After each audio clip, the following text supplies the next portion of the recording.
And go with Means Woodshop, and today we're going to use a single pallet board to make this really neat magnetic key holder.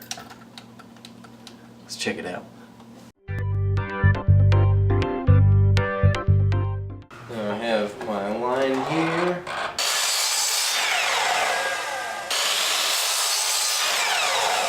I want to get a pretty good glue line on this. I want it to be pretty seamless. I'm just going to cut a straight edge on one side of each board.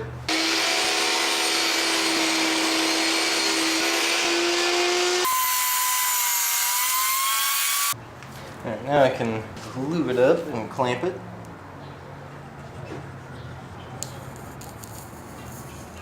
It's super cold today, so this glue will probably take longer to dry than it normally would.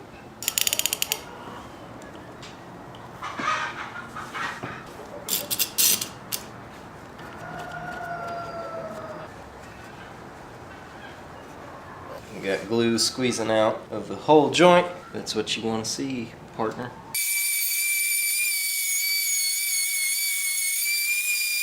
Okay, so on the main frame, I want these notched pieces that'll fit on the sides like that. So what I did is I just used the table saw, made a couple notches, and I'll go the rest of the way on the bandsaw.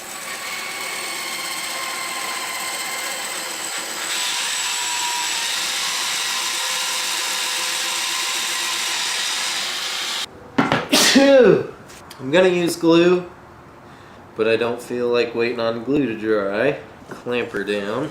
Burn me a little hole so I could just tack a nail in there.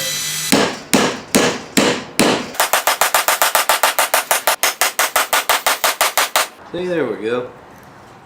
Okay, I just cut another piece from the same board to fit in between these two. I just did it on the miter saw real quick.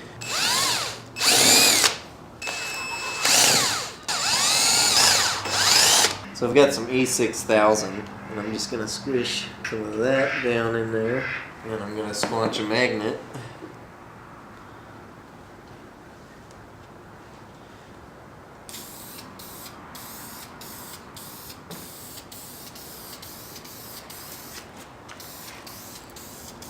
There's the key holder all done. My sister insisted that I have a black bear guarding the keys, so she even ordered him. She thought he needed to be there. His name is Chuck Arnold. That was really easy to make. It didn't take any time at all to make this, and those magnets are really cheap. I think you get like a whole box of them at like Hobby Lobby or Michael's for like $5. If you like this project, give it a thumbs up. Be sure and subscribe to Means Woodshop because I have new woodworking videos every single Friday. Oh yeah, click the notification bell too so you do not miss a video. Thank you very much for watching. I will see you next time.